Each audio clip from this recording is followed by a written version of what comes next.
Hello and welcome back to Cody's Radio Workshop. On the bench today we've got not a Roberts. This is the GEC Transistor 7, the model number is BC505, and GEC manufactured this portable radio back in 1960. It's got a Rexine and oatmeal cloth covered wooden case, the Rexine being on the back there and the oatmeal-y, very tactile front. It's two wavebands, medium long wave, and on the top there's three buttons: off, which is off, medium wave and long wave. A car aerial socket on the side for those out and about days when you just can't resist taking this away with you. And it's powered by a 9V, usually PP9 battery, however we'll get to that very shortly. It's in nice, reasonable condition. There is a nibble there out of the oatmeal, and say a nibble, it's more of a bite. I'll see what I can do about that, and the expected rub on the bottom corners. But most importantly, I've had these before, most importantly, the dial glasses are intact and the dial face itself is all in one piece and legible. Quite often you see these and they've got cracks and things. It's a common thing, so to find one like this in such good condition is pretty good going. I picked this one up at the most recent swap meet. The British Vintage Wireless Society had a radio get-together, well, radio test gear. It's just everything from yesteryear, you know, radios, valve radios, transistor radios, components, test gear. And that was at Goulburn on the 3rd of April. And this only cost a few pounds, and the chap selling it was very happy to show me it working because he'd actually left a battery inside. So if I just make sure that the volume's turned down, switch on to medium wave, and indeed it does. Account and got even better prices, which made them whistle happily. And long wave.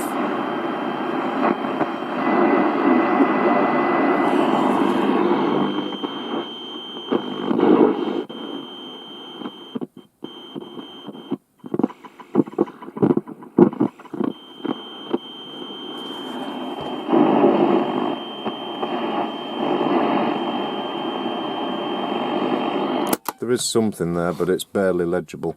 But it's working and it sounds powerful enough, so what am I going to do with it? Well, I am going to open it up and I am going to change the capacitors inside there. I am going to change them en masse, or shotgun them, as some people call it. Why am I going to do it? Because when you look inside, and I'll just take the screws out of the back.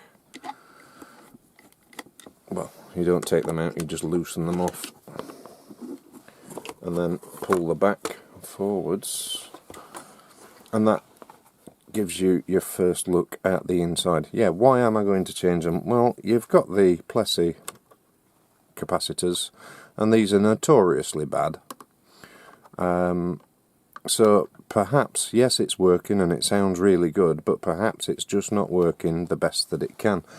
I believe this is I think it's a Sprague, but you've also got the hunts, and there are more hunts underneath the switch bank at the back.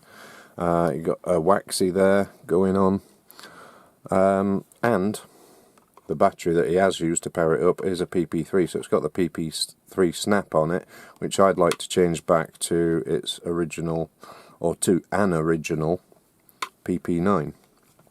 I don't think he's cut the wire too short, he's just extended the wire that was already there and wrapped it up with tape. We've got a GEC speaker, that's nice to see, it's a nice big speaker and that's what gives it its boomy sound. And just looking inside, we've got a label here that's got the inst number, so that must be the installation number, AJ15036. And what else can we spot inside it? Is there anything else going on? Yes, there's a date code on that capacitor there of the 4th of July 1961.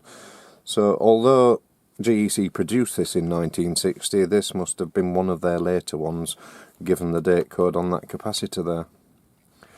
So yeah, how do we take it apart? Well, I just move that away from the bench. Usually these, the scale and the volume, usually these are so badly stuck on that is the reason why you see so many broken ones. But this one feels quite free. So what I'm going to do, I use 2 wooden spudgers and get one under one edge and lever and work it up just ever so slowly, just to make enough of a gap at the other side, and then rock from side to side really gently, not an awful lot of pressure at all, and this one is actually coming off really quite well. That's fantastic actually. We'll get there. There it is, all in one piece. So that's the volume, and we do the same thing with the tuning dial, just bit by bit by bit. You can move your spudging sticks around and just rock gently. So that's the outer scale off, and then the inner scale again, the same again with your spudgers.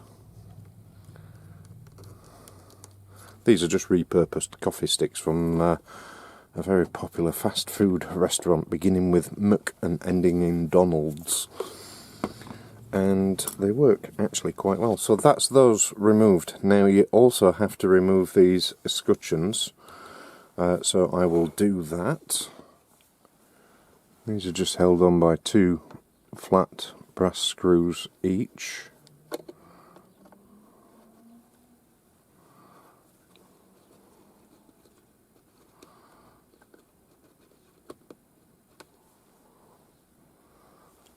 There's one.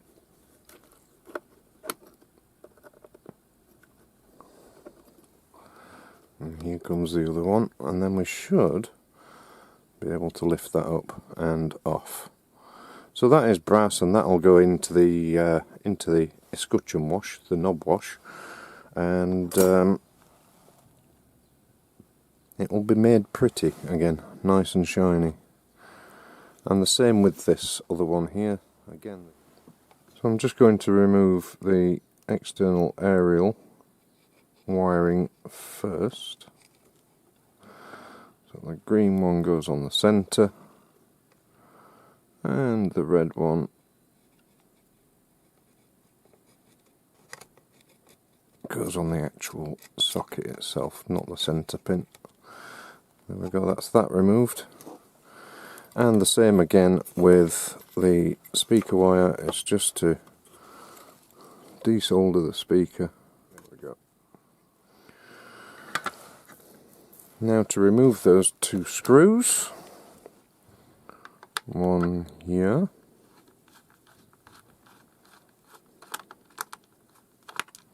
and one there. So that's the screw and a washer. Now we should, in theory, be able to wiggle and remove the radio from the case. Not forgetting, of course, to disconnect the PP3 battery. So there's the radio now on the bench and ready for servicing.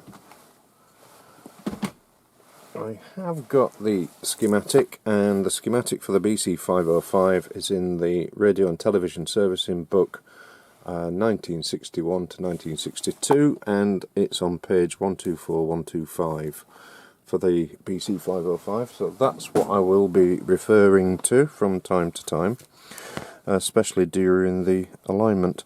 But I am going to change these Plessy caps and the Hunt's capacitors, and there are also some Hunt's capacitors as I said, under the wave change there.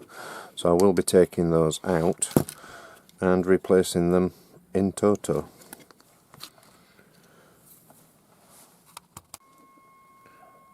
Right, we're at a point now where I've changed all of the electrolytic capacitors and I've taken out all of the hunts as well. Some of them were particularly difficult because they were under the switch bank, but if you remove these two screws that hold the switch bank on, you can hold the switch bank out of the way and just about get to them without taking the whole shebang to pieces.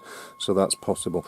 So I'm just actually now finishing doing the alignment as per the instructions, and I am at, let me just find the page again, on long wave, 0.22 megacycles, and the set, oh sorry, I'm on medium wave, sorry, so it's 1.5 on the signal generator and the set tuned to 200. So I'll just temporarily put the tuning dial back on so that I can get the set to where it should be. And the final one is C2, which is this one, so you should hear this now get louder. This is the last of the adjustments for the alignment. It's got quite a way to go, this one. It is getting louder. Apologies to headphone wearers. But I think we're there now, so I can turn that volume down and just switch off the signal generator and just have a tune through and have a listen on medium wave now. I'll turn the volume back up. A lot of times actually the way they do it is they... I don't like that.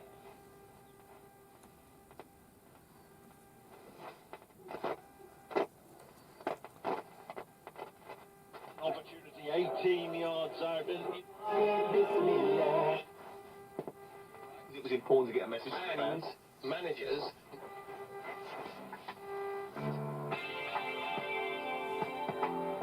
Yep, it appears that we're good now. So the last part is to do the long wave alignment, which is 220 on the signal generator, so we'll pitch that back on and change the range and go for 220 and switch the set on onto long wave and tune the scale to 1364 on the long.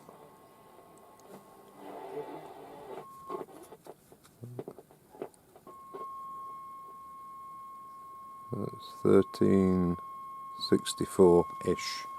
It's not deadly accurate on this dial. And adjust L3, which is the ferret.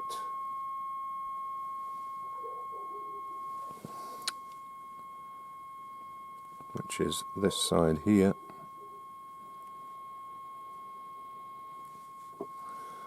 I'm just looking for maximum output now on the power meter.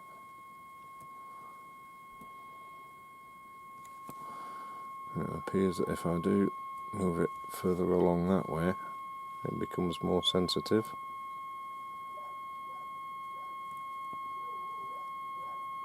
Oh yes, just about there. Now what I like to do is, it's got some beeswax on here, and to stop this moving again in future, you can just use your soldering iron to melt the beeswax, and that will stick the coil down to the far out rod and mean that it won't move along. So that is now properly aligned. So if we have a listen now, hopefully on long wave, if I switch off the signal generator, turn up the volume a little bit and have a tune through, we now get long wave, which we didn't have at the beginning.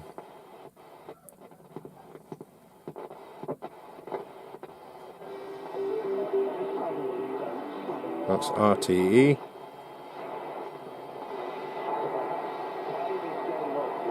And radio 4 there. It is directional, and if I move the set away from the bench, you can actually hear it a bit clearer. It generates some RF interference here on the bench, which isn't ideal when you're fixing radios, but you do what you can. So I'm now going to put this back in the case and we'll have a look and a listen once I've done that. Well, here's the GEC all back together again. These are the capacitors that I've changed. I did test them after I'd taken them out. I'm not going to bore you with that on this occasion, but all of them except one were out of spec, and the one that was in spec, I've actually left it inside. So I'll sweep those off to one side because they're all toast, and we'll just have a look at the radio. Now that it's back together, you might recall that it had some damage here and there was a strip of this oatmeal covering missing. I've repaired that and given it a clean and polished up the brasswork. Just giving it a general clean. It's a lot cleaner now than it was. This is just the actual finish on the back that doesn't go back to the same colour as this. And yeah, let's have a listen. While also standing up for the things that matter most to you. You were saying that about Salah and Mane during the break.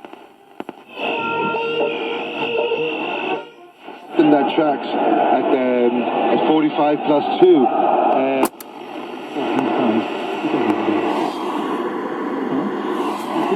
Long wave does work, but if I move it over away from all the noise on the bench. The same feelings about the war as those who lived through it here. So long wave is working as well.